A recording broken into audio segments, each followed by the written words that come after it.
The first drop of rain fell on Theresa Wilson's black veil as she knelt before the freshly dug grave, her slender fingers trembling as they traced the newly carved letters on the headstone. Samuel Wilson, beloved husband, 1842–1868.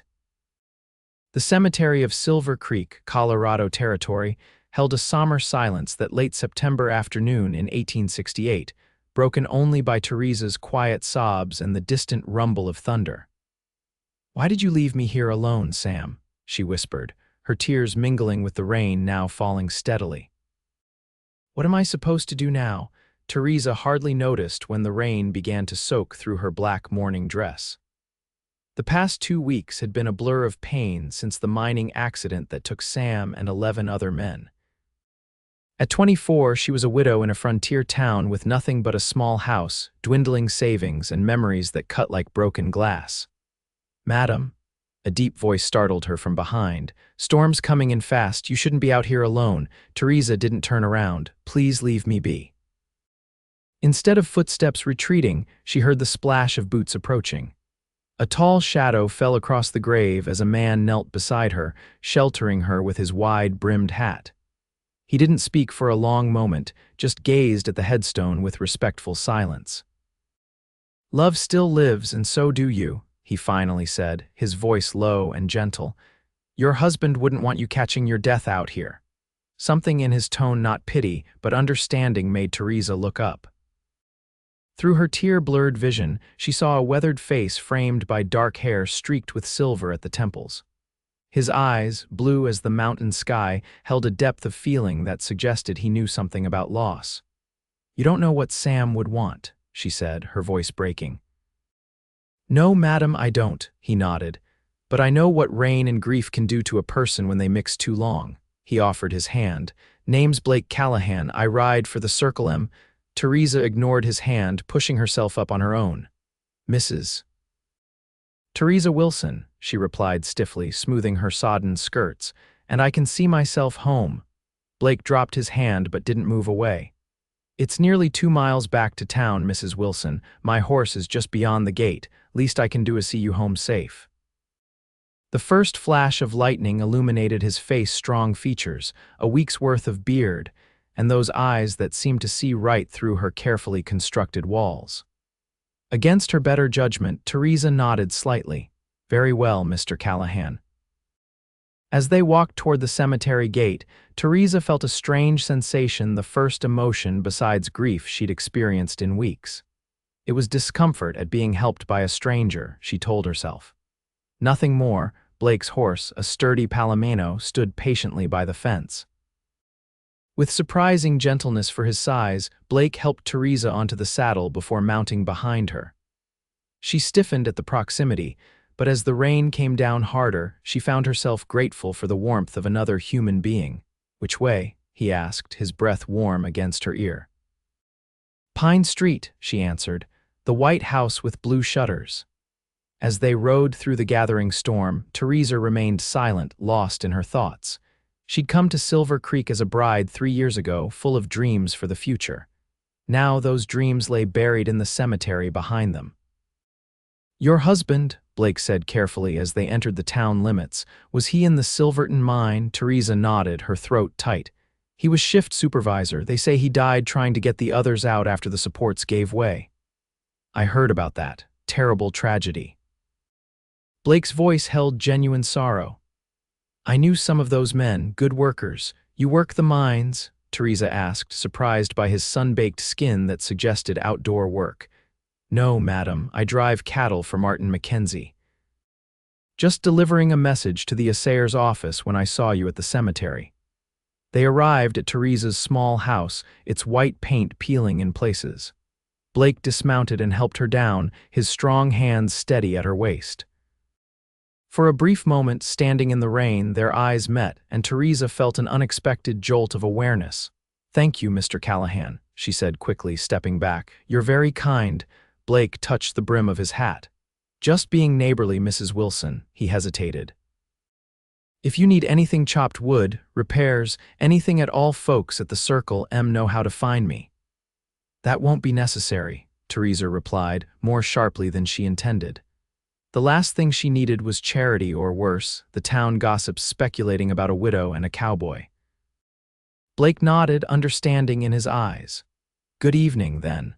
As he mounted his horse and rode away, Theresa stood on her porch, watching until he disappeared into the rain. Only then did she realize she was shivering, her dress soaked through. Inside, she lit a lamp and built up the fire, changing into dry clothes with mechanical movements. The house felt emptier than ever. Sam's boots still stood by the door. His favorite book lay open on the side table, a page marked where he'd last been reading. Theresa picked it up, tracing the worn leather cover. "What do I do now, Sam?" she whispered to the empty room. "How do I keep going?" No answer came, only the sound of rain on the roof and thunder in the distance. The next morning dawned clear and bright, as if the storm had never happened. Theresa rose early from a fitful sleep, her eyes swollen from crying. Today marked 2 weeks since Sam's death, and the reality of her situation could no longer be ignored. She needed to plan for her future. After dressing in her second-best black dress, Theresa walked to the Silver Creek bank, her back straight despite the weight of grief. Inside, Mr. Farnsworth, the bank manager, greeted her with the awkward sympathy of a man uncomfortable with emotion. "Mrs. Wilson, please accept my condolences. Your husband was a fine man." "Thank you, Mr. Farnsworth," Theresa said, her voice steadier than she felt. "I need to discuss my financial situation." The news wasn't good. The mining company had paid a small death benefit, but Sam's savings were meager. The house was paid for, but taxes, food, and necessities would drain what little she had within months. "Have you considered returning east to family?" Farnsworth suggested delicately. Theresa shook her head. "I have no one. My parents passed years ago, and my only sister lives in California with her husband. Perhaps you might consider remarrying." The banker looked uncomfortable suggesting it. "Several of our local businessmen are widowers who thank you for your time, Mr. Farnsworth." Theresa cut him off, rising from her chair. "I'll need to consider my options." Outside, Theresa blinked in the bright sunshine, her mind racing. She had skills she could sew, cook, and had taught school briefly before marrying Sam. Perhaps Mrs.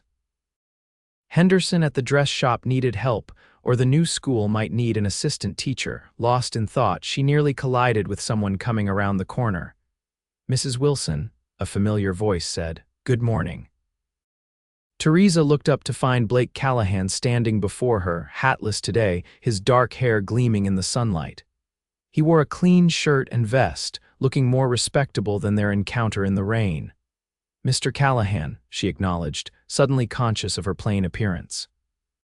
"I didn't expect to see you in town again so soon. Supply run," he explained, gesturing to his loaded pack horse tied nearby. "Circlem needs provisions, and I drew the short straw." His smile faded as he studied her face. "Are you all right, madam? You look troubled." Theresa straightened her shoulders. "I'm perfectly fine, just attending to business matters." Blake nodded, though his expression suggested he didn't believe her.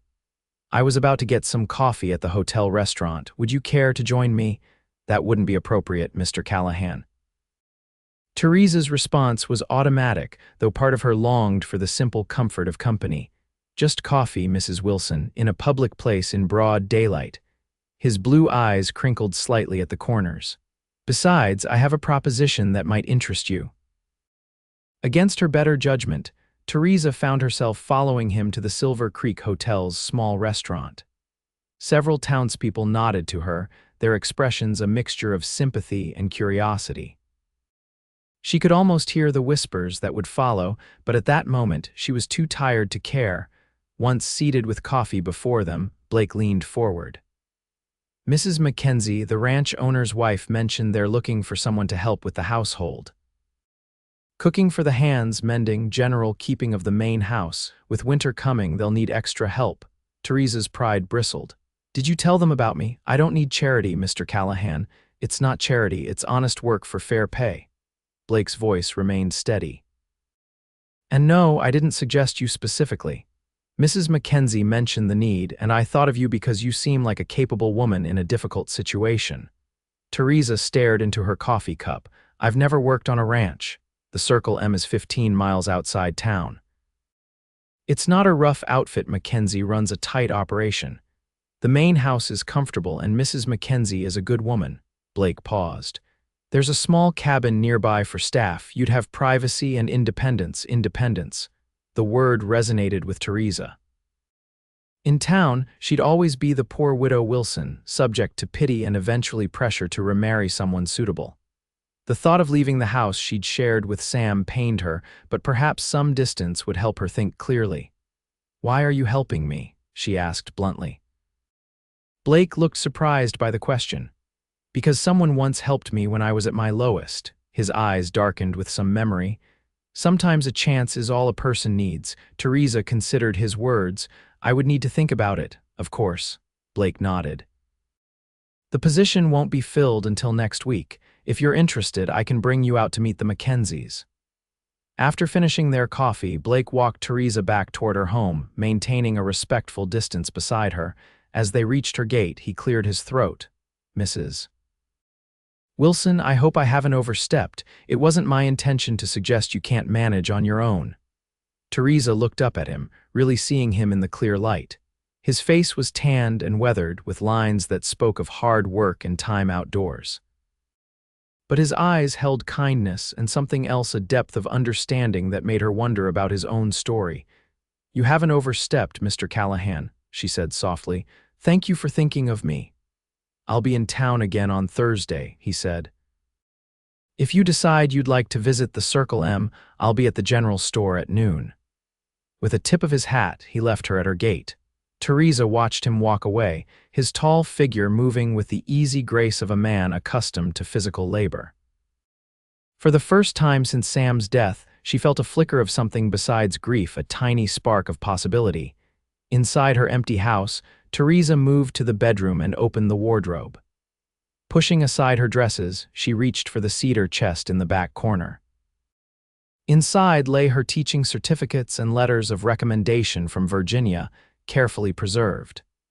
She traced the formal script with her fingertip, remembering the young woman she'd been: confident, educated, ready to make her own way. That evening, Theresa sat on her porch, watching the sunset paint the western sky in shades of gold and crimson. The mountains loomed in the distance, mysterious and challenging. She thought of the Circle M ranch nestled somewhere among those foothills, and of Blake Callahan with his quiet strength and unexpected kindness. "What would you think, Sam?" she whispered. "Would you want me to stay here surrounded by memories or find a new path?" In the gentle evening breeze, she almost imagined she heard his answer. "Live, Tess, you have to live." By Thursday morning, Theresa had made her decision. She packed a small valise with essentials for an overnight stay, locked her house carefully, and left a note with her neighbor explaining her absence. At precisely noon, she stood outside Whitaker's general store, her heart pounding with anxiety and a strange anticipation. Blake arrived on his Palomino, leading a gentle-looking bay mare. His face brightened when he saw her waiting. "You decided to come," he said, dismounting. "Just to see the place," Theresa clarified. "I haven't made any commitments." "Of course." Blake helped her mount the bay mare, adjusting the stirrups to suit her height. "Martha here is steady as they come. Mrs. Mackenzie uses her for riding into town." The journey to Circle M took nearly 3 hours, giving Theresa time to observe the changing landscape as they left the mining town behind and entered rolling grasslands dotted with stands of aspen and pine. Blake rode beside her, pointing out landmarks and sharing stories of the territory. Mackenzie came out here in '52 before the big silver strikes, started with just 50 head of cattle and built it up to one of the largest spreads in the county. "And you?" Theresa asked. "How long have you worked for him?" Blake's expression grew thoughtful. "Going on 5 years now." "Came west from Missouri after the war, needed open spaces and honest work." "You fought in the war?" Theresa asked carefully, aware of how divisive the subject could still be. "Union cavalry," Blake nodded. "Don't talk about it much. Saw things no man should see." He glanced at her. "Your husband?" "Sam was injured early on fighting for the North as well. He came west for his health afterward, which is when we met. I was teaching in Denver then." The memory brought a sad smile to her face. He courted me for 6 months before I agreed to marry him." "He must have been persistent," Blake observed. "Sam always knew what he wanted," Theresa said softly, "and once he decided on something, he never gave up." They crested a gentle rise and Blake reined in his horse. "There it is, Circle M." Below them spread a verdant valley with a creek winding through it. A large, 2-story log house stood proudly near the water, surrounded by various outbuildings, corrals, and a bunkhouse. Cattle grazed in the distance, and smoke curled from several chimneys. "It's beautiful," Theresa breathed, surprised by the peaceful feeling the sight gave her. As they rode down into the ranch yard, a woman emerged from the main house, wiping her hands on her apron. In her 50s, with silver-streaked dark hair and a welcoming smile, she waved as they approached. "Blake Callahan, right on time for once," she called. Her gaze shifted to Theresa with interest. Blake helped Theresa dismount, then introduced her. "Mrs. Mackenzie, this is Mrs. Theresa Wilson from Silver Creek. Mrs. Wilson, Margaret Mackenzie." "Please call me Maggie," the older woman said, taking Theresa's hands in her own. "Everyone does except my husband, and he only uses Margaret when I've done something to vex him." Her warm brown eyes studied Theresa's face. "Blake mentioned you might be interested in helping us through the winter months." "I'm considering it," Theresa said carefully. "I recently lost my husband and find myself needing to make some changes." Sympathy crossed Maggie's face, but without the pity Theresa had grown to dread. "I'm sorry for your loss, dear. Come inside, you must be tired after the ride. We'll have some tea, and I'll show you what the position entails." Inside, the ranch house was spacious and comfortable, with solid furniture and colorful woven rugs. The kitchen was large and well-equipped, with a massive wood stove and long dining table that could seat at least 15 people. "During roundup and branding, we feed up to 20 hands," Maggie explained as she prepared tea. "Regular times, it's just 8 men plus my husband and me. Blake here has his own cabin, being the foreman." Theresa glanced at Blake in surprise. "You're the foreman? You didn't mention that," he shrugged, looking almost embarrassed. "Didn't seem important at the time." "Blake runs this place when Martin's away, which is often enough these days. My husband's getting on in years and leaves more to Blake each season." Maggie set out cups and a plate of cookies. "Now, Mrs. Wilson, please call me Theresa." "Theresa, then." The position would involve cooking breakfast and dinner for the hands, baking, laundry for the house linens, and general housekeeping. "I do the marketing and my own cooking, but my arthritis makes some tasks difficult these days." "I can cook, though I've never prepared meals for so many," Theresa admitted. "I'll teach you my system," Maggie assured her. "The men aren't particular so long as the food is hot and plentiful." She sipped her tea. "The staff cabin has 2 rooms, a small kitchen, and its own privy. It's simple but comfortable. We pay $40 a month plus room and board." It was a generous offer, more than Theresa could hope to make in town. Still, the thought of leaving her home, of committing to this new life, made her hesitate. "May I see the cabin?" she asked. Blake, who had been quietly watching their conversation, stood. "I'll show you. It's just beyond the kitchen garden." Outside, the afternoon sun cast long shadows as Blake led Theresa along a well-worn path.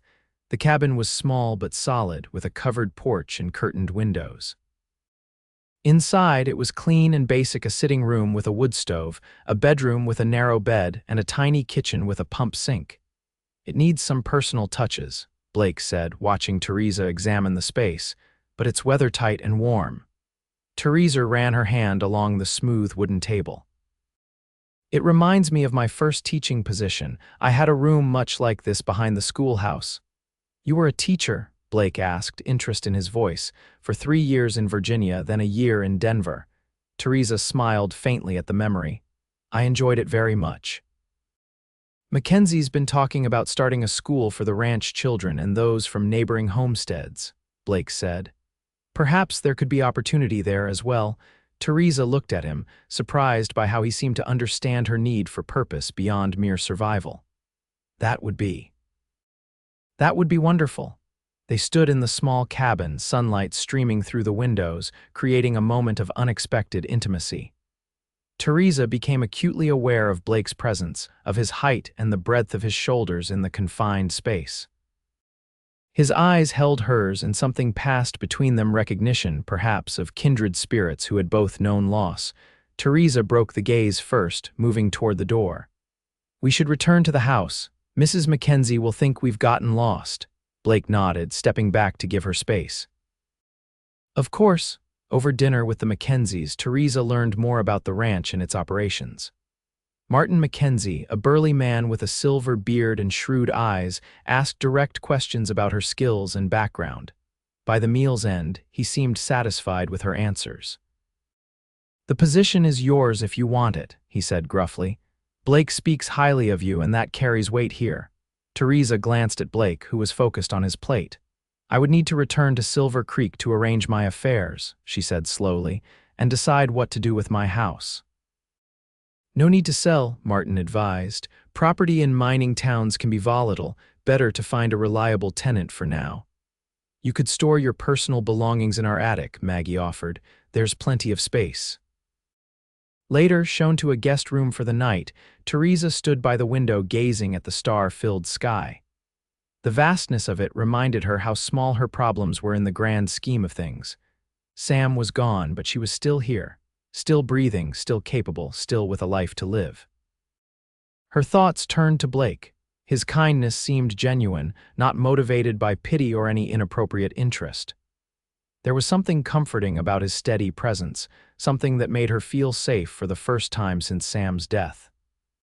In the morning, after breakfast with the Mackenzies, Theresa made her decision. "I'd like to accept the position," she told them. "I can return next week with my belongings." Maggie clasped her hands in delight. "Wonderful, Blake can help you move your things." Blake, who had been quietly eating his breakfast, looked up. "I'd be happy to bring the wagon and help, Mrs. Wilson." "Thank you," Theresa said, meeting his eyes briefly. "That would be most helpful." The ride back to Silver Creek seemed shorter somehow, filled with Theresa's plans and preparations. Blake listened attentively as she thought aloud about what to bring and what to leave behind. "Will it be difficult?" he asked as they neared town. "Leaving the home you shared with your husband?" Theresa considered the question. "Yes," she admitted, "but staying is difficult too. Every corner holds memories that both comfort and wound me." She straightened in the saddle. "Perhaps some distance will help me see more clearly what my future should be." Blake nodded, understanding in his eyes. "Sometimes the hardest step is the first one away from what we've known." As they reached the edge of town, Theresa realized something. "You never told me your story, Mr. Callahan. You mentioned someone helped you at your lowest point." Blake was quiet for so long that Theresa thought he wouldn't answer. Finally, he spoke, his voice low. "After the war, I was lost, drinking too much, fighting, drifting from place to place, ended up in Denver, broke and desperate." His hands tightened on the reins. "Mackenzie found me half dead in an alley after a bar fight. Instead of leaving me there, he paid my doctor's bill and offered me work once I healed up. Said every man deserves a second chance if he's willing to earn it." The raw honesty of his words touched Theresa deeply. "And you earned it." "Every day," Blake nodded. "That's why I stopped at the cemetery that day. I know what it's like to feel there's nothing left to live for." His blue eyes met hers. "And I know there always is, even when you can't see it yet." They parted at her gate, Blake promising to return in 5 days with the wagon. Theresa watched him ride away, a curious lightness in her chest despite the challenges ahead. For the first time since Sam's death, she felt a sense of purpose, of forward movement. Inside her house, she began the process of sorting what to take and what to leave. Each item brought memories, some that made her smile, others that brought fresh tears. By evening, she had filled one trunk with personal necessities and another with keepsakes she couldn't bear to leave behind. The following days passed in a flurry of activity. Theresa found a tenant for her house. The new assayer and his wife, recently arrived from Pennsylvania and desperate for housing. She called on friends to say goodbye, enduring their concerned questions and thinly veiled warnings about leaving town for a ranch position. A widow alone among cowboys, Mrs. Pennington clucked, serving tea in her formal parlor. "It hardly seems proper, Theresa." I'll be working for Mrs. Mackenzie in the main house, Theresa explained patiently, and living in my own cabin. It's perfectly respectable employment. Still, one hears stories about ranch hands, Mrs. Pennington persisted. And that foreman, the tall one with the dark hair, he has quite a reputation from his younger days. Theresa stiffened. Mr. Callahan has been nothing but a gentleman in our dealings. Oh, I'm sure he has, Mrs. Pennington smiled too sweetly. Men like that are always charming. Just be careful, dear. Your reputation is all you have now. The conversation left Theresa unsettled. She knew little about Blake's past beyond what he'd shared about his post-war troubles.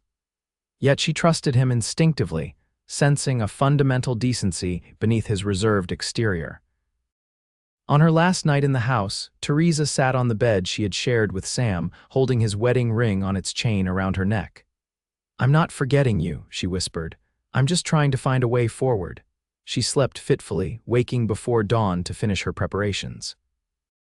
By mid-morning, she had swept the house one final time and was sitting on her packed trunks when she heard the rumble of wagon wheels outside. Blake stood at her gate, hat in hand. "Morning, Mrs. Wilson. Ready to begin your new adventure?" His choice of words made her smile despite her nervousness. "As ready as I'll ever be, Mr. Callahan." Together they loaded her trunks and a few pieces of furniture, her rocking chair, a small writing desk, and a bookshelf filled with precious volumes. As Blake secured the load with ropes, Theresa took one last walk through the empty house. Saying a silent goodbye to the life she had built with Sam on the porch, she closed the door and turned the key, then handed it to her neighbor who would give it to the new tenants. "Take care of it," she said softly. "It was a happy home." The journey to Circle M was quiet at first, both of them lost in thought as the wagon rattled along the rutted road.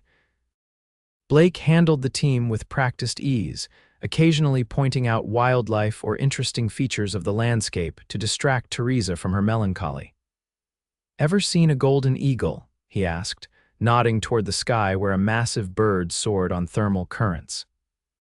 Theresa watched the magnificent creature's graceful flight.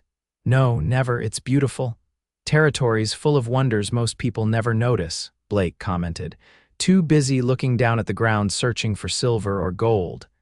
"And what do you search for, Mr. Callahan?" Theresa asked, genuinely curious. Blake considered her question seriously. "Peace, I suppose, space to breathe, work that means something at day's end." He glanced at her. "What about you?" "I'm not sure anymore," Theresa admitted. "Once I wanted adventure, new horizons. Then I wanted a home and family with Sam." She twisted her wedding ring. "Now I'm just trying to find solid ground again." "You will," Blake assured her. "You're stronger than you know." By late afternoon, they reached Circle M, where Maggie welcomed Theresa warmly. Several ranch hands helped unload her belongings into the cabin, treating her furniture with surprising care. Blake personally carried in her books, arranging them on the shelf exactly as she directed. "It already feels more like home," Theresa said, surveying the transformed space. "Good," Blake smiled. "Rest tonight. Tomorrow you can start learning Maggie's systems." The first weeks at Circle M passed in a blur of activity. Theresa rose before dawn to help prepare breakfast for the hands' mountains of flapjacks, eggs, bacon, and strong coffee. She learned to bake bread in quantities that would have astonished her former self, to wash linens with efficient techniques Maggie had perfected over decades, and to manage the rhythm of ranch life. The work was exhausting but satisfying. Each night she fell into bed pleasantly tired, sleeping more soundly than she had since Sam's death. Gradually, she began to know the ranch hands as individuals: shy young Tommy, who was saving to bring his sweetheart from Kansas; grizzled old Pete, who had stories about the early days of the territory; and the others who treated her with unfailing respect.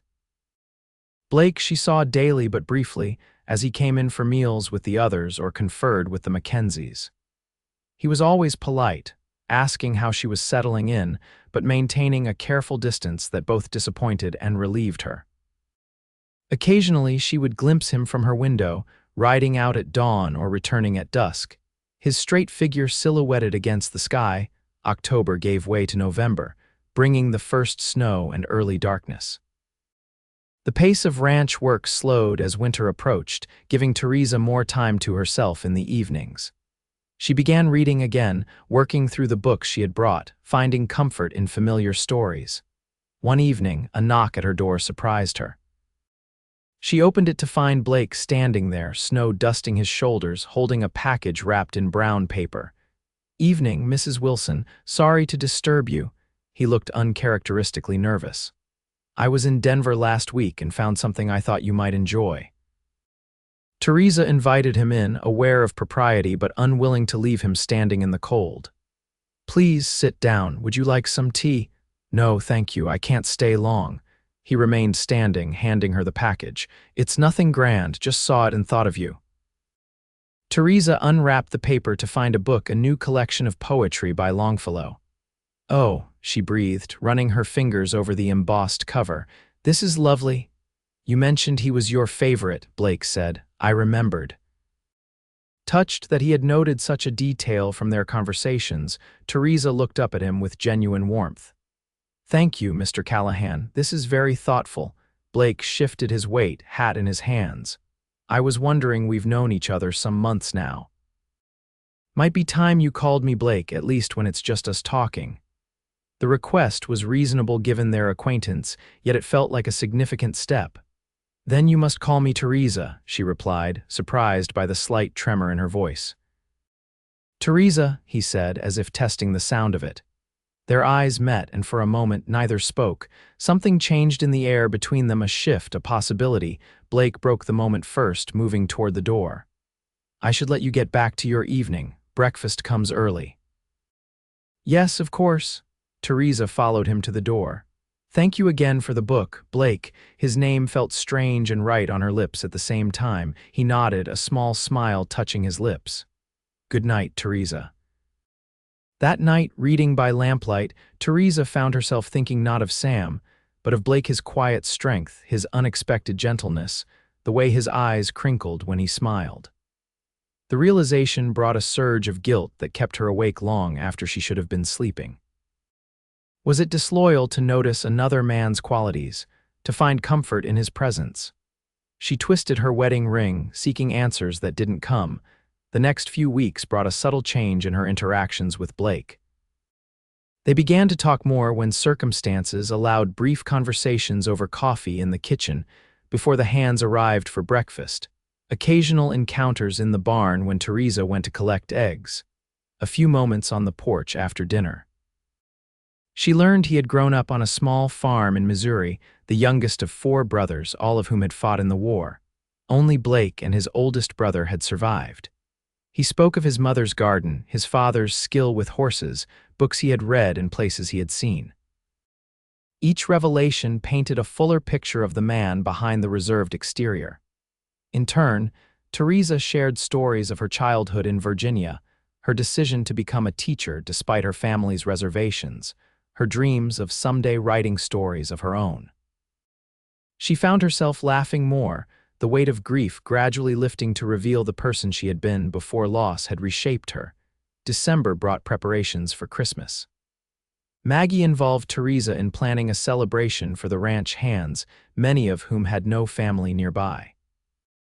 They baked cookies and pies, strung popcorn garlands, and decorated the main house with evergreen boughs and red ribbons. "You've been good for this place," Maggie told Theresa as they worked together in the kitchen. "Brought some light back into our lives."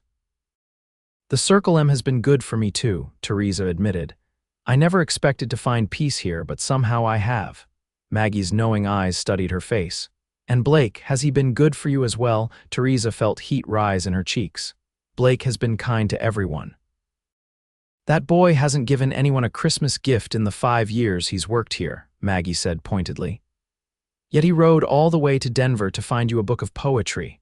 "We're friends," Theresa said carefully. "Nothing more, MMM." Maggie turned back to her baking. "Well, friendship is a fine place to start." On Christmas Eve, the main house glowed with warmth and light. The hands, freshly bathed and in their Sunday best, gathered for a feast unlike anything Theresa had helped prepare before.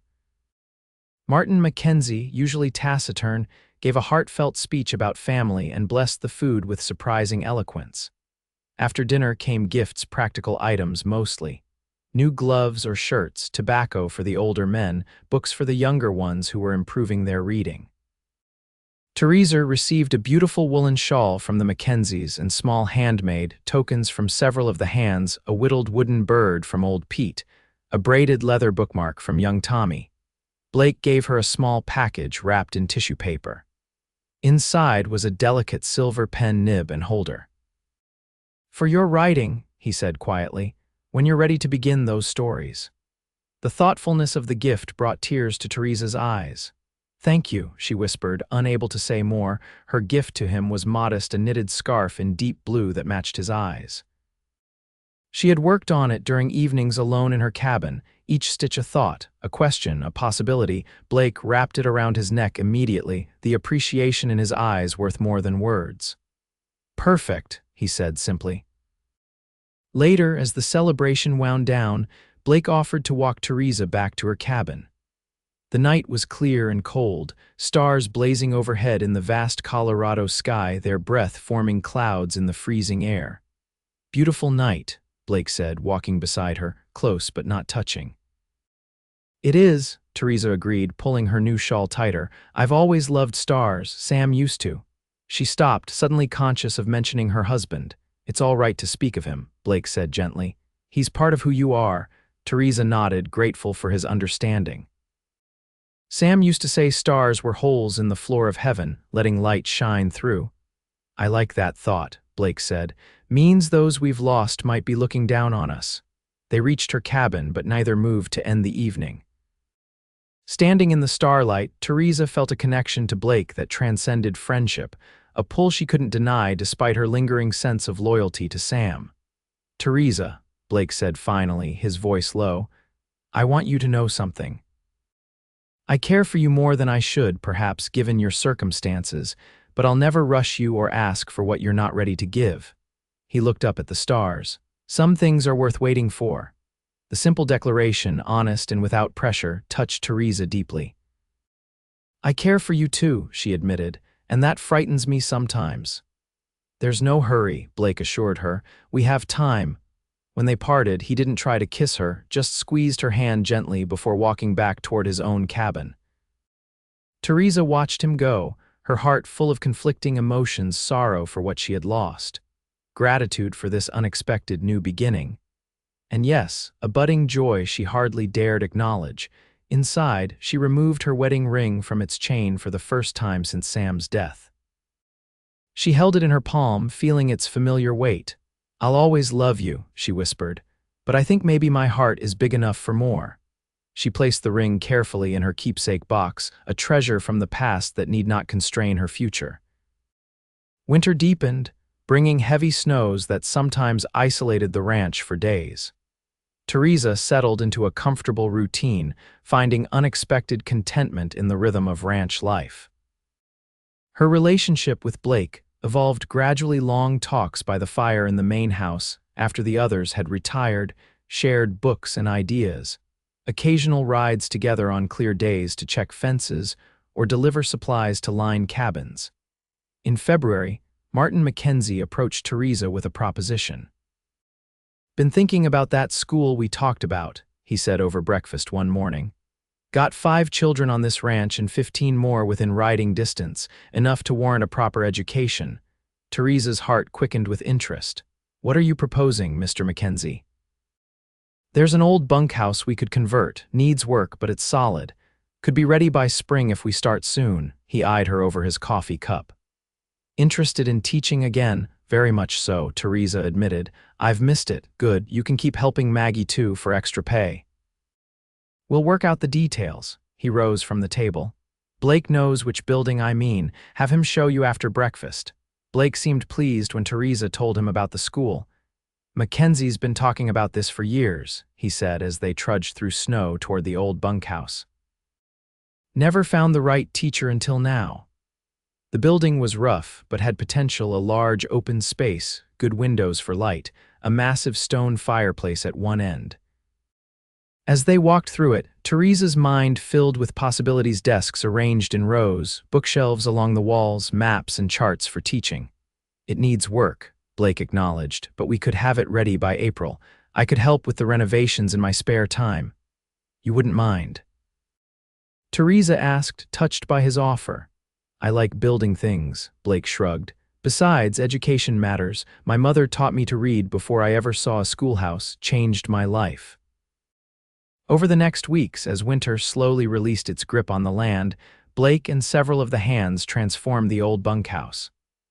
They repaired the roof, installed new windows, built a proper entrance porch, and constructed sturdy desks and benches.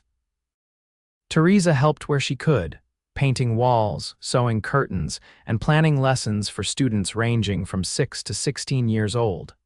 Working together created a new dimension to her relationship with Blake. She admired his skill with tools, his patience in teaching the younger hands, his vision for what the building could become. Sometimes she would look up from her work to find him watching her, a warmth in his eyes that made her heart beat faster. By late March, the snow was melting, revealing patches of earth eager for spring. The school building was nearly ready, painted white with green trim, furnished with everything needed to begin lessons after Easter. Word had spread among neighboring ranches and homesteads, and 17 children were enrolled to attend. On a mild Saturday afternoon, Theresa stood in the completed schoolhouse, arranging books on the new shelves. Blake found her there, leaning in the doorway with quiet appreciation. It's perfect, he said. You've done wonders with the place. We all did, Theresa corrected, smiling at him. I couldn't have managed without your help. Planning to stay on then? Blake asked, his tone casual though his eyes were serious. Beyond spring, I mean. Theresa realized she hadn't thought of leaving in months. The Circle M had become home in ways her house in Silver Creek never had. Yes, she said softly. I think I am. Blake nodded, satisfaction evident in his expression. Good, place wouldn't be the same without you. He crossed to where she stood, closer than usual, the air between them charged with unspoken feelings. For a moment, Theresa thought he might kiss her, and realized with a start that she wanted him to. Instead, he reached past her to place a small wooden object on the shelf, a beautifully carved schoolhouse bell. Made this for you, he said. Every teacher needs a proper bell. Theresa lifted it, admiring the smooth wood and perfect balance. It's beautiful, Blake, thank you.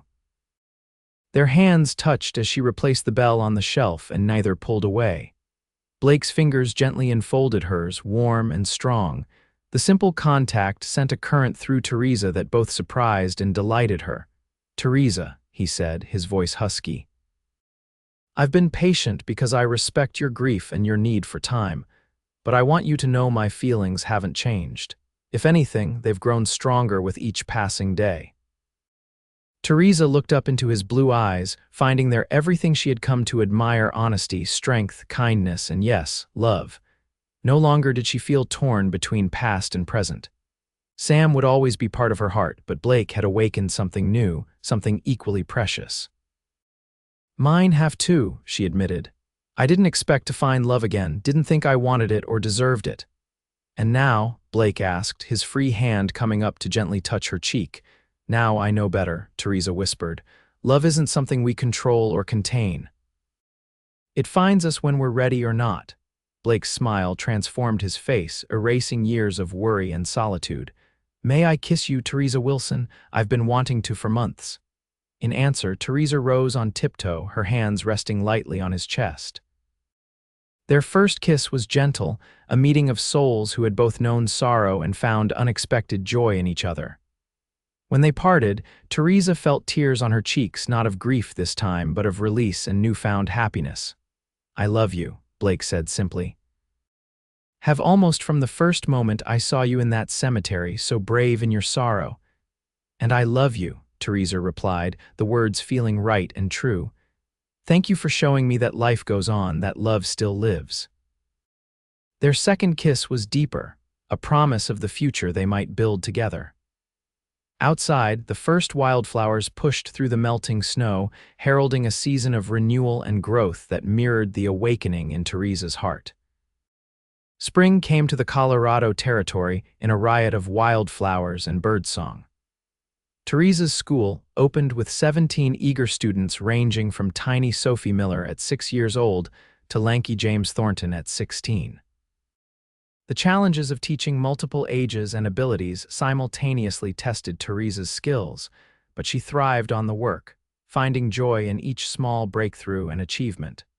Word of the Circle M school spread, bringing 3 more students by mid-May. Ranchers and homesteaders expressed gratitude for the opportunity their children now had, some riding miles to personally thank Theresa for her dedication.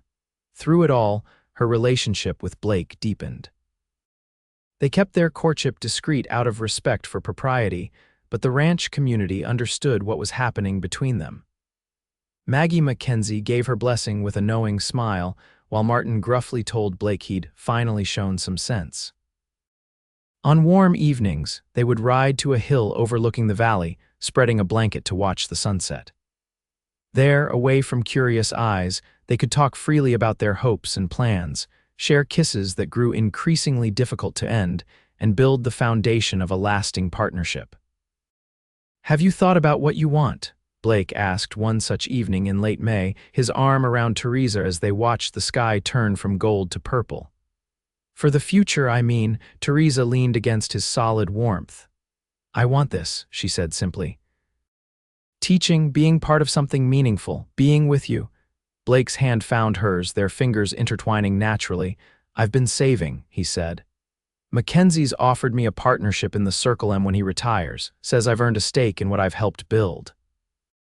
"That's wonderful," Theresa said, genuinely pleased for him. "You deserve recognition for your work. Thing is," Blake continued, a slight nervousness in his voice, "a partnership means putting down permanent roots, building something lasting." He turned to face her directly.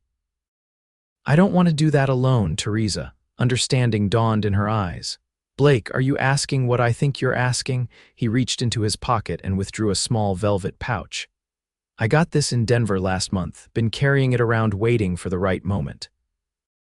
From the pouch, he tipped a ring into his palm, a delicate gold band with a small sapphire surrounded by tiny diamonds. "It reminded me of stars in the night sky." Theresa's breath caught as Blake took her hand, his eyes never leaving hers. "I love you, Theresa Wilson. You brought light back into my life when I didn't even realize how much I needed it. Would you do me the honor of becoming my wife? Of building a life together here at Circle M?" Tears welled in Theresa's eyes, but they were tears of joy. The question awakened no guilt, no sense of betrayal to Sam's memory. Instead, she felt a profound gratitude for this second chance at happiness. "Yes," she whispered, then more strongly, "Yes, Blake, I will marry you." He slipped the ring onto her finger, where it caught the last golden rays of sunlight. Then he gathered her into his arms, his kiss conveying all the love and promise of their future together. The news of their engagement was received with joy throughout the ranch. Maggie immediately began planning a celebration, while Martin offered them land on the eastern edge of the ranch property to build their own home. "Close enough to the school and main house, but far enough for privacy," he said with a wink that made Theresa blush. June brought roundup and long days of work for everyone at Circle M. Theresa's school term ended, giving her time to help Maggie with the increased cooking demands and to begin planning for her wedding. She wrote to her sister in California, who responded with enthusiastic congratulations and a promise to attend the ceremony. In July, Blake took Theresa to Silver Creek to formally announce their engagement and check on her house. The town had changed in the months since she'd left. New buildings had gone up, and the mines were producing well. Her tenants had maintained her house beautifully and asked to extend their lease, which suited Theresa perfectly. They visited Sam's grave together, Theresa placing fresh wildflowers against the headstone. "I wanted you to know," she said softly while Blake waited respectfully nearby. "I'm happy again, Sam. I've found someone who understands that loving him doesn't mean I've stopped loving you." She touched the stone gently. "I think you would approve of Blake. He's a good man, the kind you would have respected." As they walked away from the cemetery, Blake took her hand. "Thank you for bringing me here," he said. "It means a lot that you wanted to include him." Theresa squeezed his hand gratefully. He'll always be part of who I am, but you're my future, Blake, and it's a future I'm eager to begin."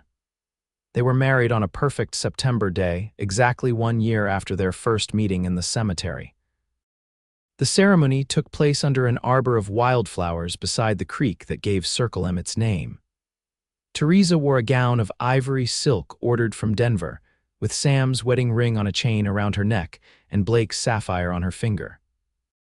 Her sister stood as her witness, while Mackenzie stood for Blake. The entire ranch turned out, along with neighboring families and even a few friends from Silver Creek. Reverend Thompson from the nearest town officiated, speaking eloquently about love's power to heal and transform. "Love is not diminished when shared," he said, looking directly at Theresa.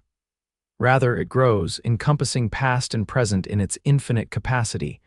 Blake's vows, spoken in his deep, steady voice, brought tears to many eyes. "Theresa, when I found you that day, I told you that love still lives. What I didn't know then was that my own heart was about to come alive again through loving you. I promised to cherish every day we're given, to respect the past that shaped you, and to walk beside you into whatever future awaits us."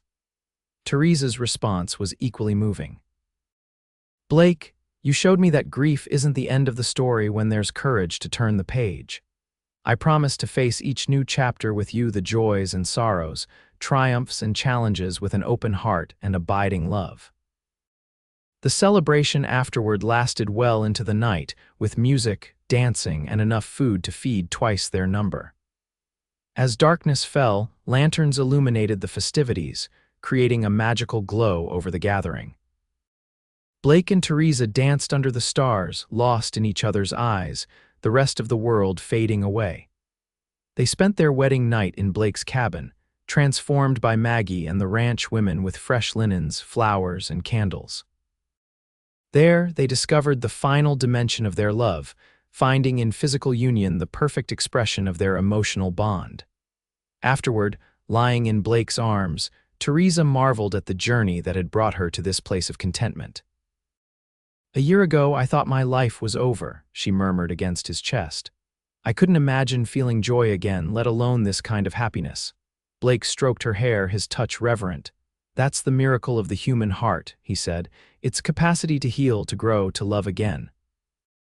Construction on their home began the following week, with Blake overseeing every detail. He insisted on building much of it himself, working evenings and weekends while still managing his ranch responsibilities. By Christmas, the sturdy log house was complete enough for them to move in, though finishing touches would continue through winter. Their first Christmas as husband and wife was simple, but profound: a small tree decorated with homemade ornaments, gifts chosen with care, and the profound gratitude of two people who had found in each other a second chance at happiness. As they sat before the fire in their new home, Blake presented Theresa with a leather-bound journal. "For your stories," he explained. "I want to read them someday." Theresa smiled, running her hand over the supple cover. "I've already begun writing in my head," she admitted. "About a woman who found hope at her darkest hour, and the man who reminded her that love still lives." Blake drew her close, his kiss a promise of all the chapters yet to be written in their life together.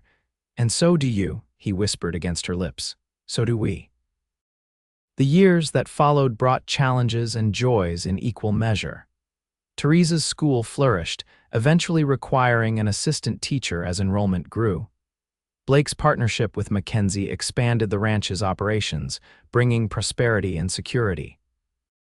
They weathered droughts and harsh winters, celebrated bountiful harvests and community milestones. In their third year of marriage, Theresa gave birth to a daughter they named Sarah Margaret, after both their mothers. 2 years later came a son, James Samuel, completing their family. Blake proved to be a devoted father, reading to the children each night and teaching them to ride almost before they could walk. As the children grew, so did the legacy Blake and Theresa built together.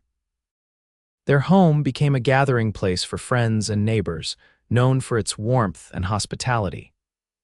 The school Theresa had started became a centerpiece of the community, eventually expanding to include a proper library named in Martin Mackenzie's honor after his passing. Through it all, they never forgot how their story began with grief and compassion, a rainy day at a cemetery and words that had proven prophetic. Love still lives, and so do you. On their 20th anniversary, Blake took Theresa back to the hill where he had proposed. The valley below had changed, more houses dotted the landscape, the ranch operations had expanded, and the school was now a proper building with 2 classrooms. "Did you ever imagine this?" Blake asked, his arm around her waist, silver now prominent in his dark hair. "That day when we first met." Theresa leaned against him, as comfortable in his embrace as she had always been. "Never," she admitted. "I couldn't see past my grief then." "And now?" Blake asked, turning her to face him. Theresa looked up at the man who had helped her rebuild her life, her partner in all things, the father of her children, the keeper of her heart.